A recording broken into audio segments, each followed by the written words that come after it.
Alors bonjour et bienvenue dans cette suite de vidéos consacrée à cet espace d'authentification ou cette conception de cette application de gestion des dépenses en utilisant ici React Native du côté de la partie mobile et Node.js du côté ici du backend. Donc dans la vidéo précédente, on avait ici mis en place ici l'authentification.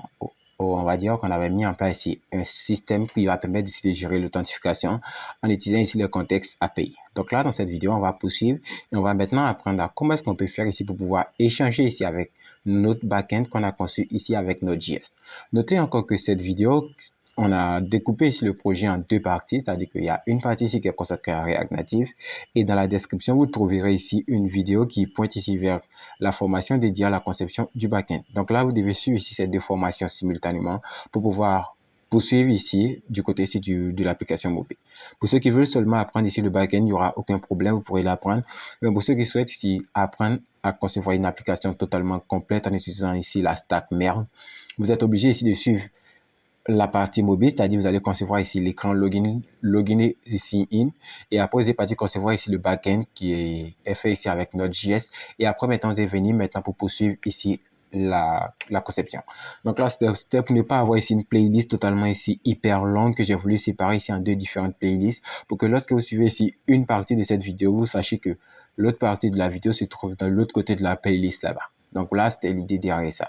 Donc, vous me direz si c'était bien ou c'était plutôt mal. Parce que là, j'ai trouvé que c'était vraiment utile de séparer ici le back-end et le front-end de cette application complète. Donc là, ici, j'ai ouvert ici le back-end de l'application ici Node et j'ai juste ici lancé l'application. Et là, on va faire aucune modification parce qu'actuellement, on est sur l'écran ici qui est concerné ici par on va dire, l'écran ici qui est concerné ici par le front-end. Nous, on est concentré ici sur le front-end. Donc là, on va garder ici le fichier app.js pour qu'on puisse ici conserver, voir ici rapidement quelles sont les routes qu'on peut utiliser pour avoir accès. Ensuite, ici, puisqu'on travaille ici avec du front-end, il va falloir qu'on puisse travailler ici avec un élément qui va nous permettre ici de tester ici notre code. Donc là, moi, je vous recommande d'utiliser Insomnia ou Postman, ça dépendra de vous. Mais moi, dans cette vidéo, je vais ici utiliser Insomnia.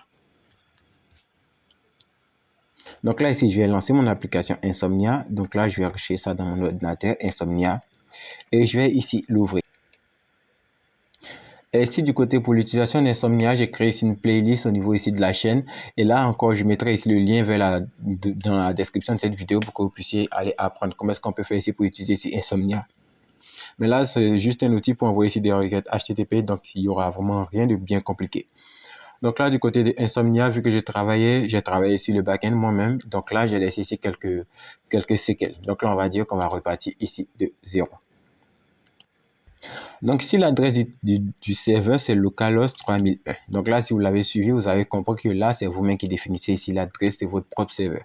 Et là, n'ayez pas la flemme, allez suivre ici le côté de la formation qui est consacré à la conception de backend. Ça va beaucoup vous aider, même si vous êtes concentré, si vous voulez vous spécialiser ici en front-end. Vous devrez ici apprendre à mettre en place ici un propre backend ou savoir comment est-ce que ça fonctionne.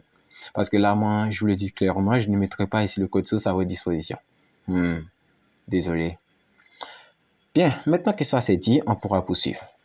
Donc là, ici, ça c'est l'adresse ici du backend et on remarque que si je lance ici une méthode get sur cette URL localhost 3001 et que je clique ici sur envoyer, on n'aura rien, on aura ici cannot found. Et là, si je vais envoyer ici une requête pour pouvoir créer ici un nouveau compte. Et pour créer ici un nouveau compte, on va aller sur l'adresse du backend /host/sign in. Je pense que c'est ça. Et là, si on clique ici sur send, on aura ici une processable entity qui veut nous dire qu'on doit fournir ici des champs. Donc, pour créer ici un compte, l'utilisateur devra fournir ici un first name. Donc là, je dirais que ça sera par exemple Rodriguez. On mettra encore un last name. Donc là, le last name, ça sera ici Morio. Et je ne sais pas où j'ai tiré ce nom, mais je l'ai mis quand même. Donc, si la personne existe, désolé.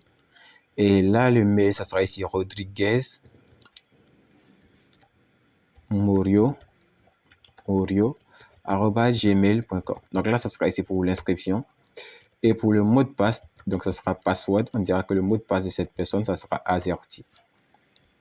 Et là, si on essaie de créer ici le compte de cette personne du côté de Insomnia et qu'on clique ici sur Send, on aura ici 200 OK, enregistrement utilisateur effectué. Donc là, ici, on a réussi à créer ici le compte de l'utilisateur en utilisant ici Insomnia. Donc là, c'est ce même procédé qu'on va vouloir reproduire cette fois ici du côté ici de l'application React Native.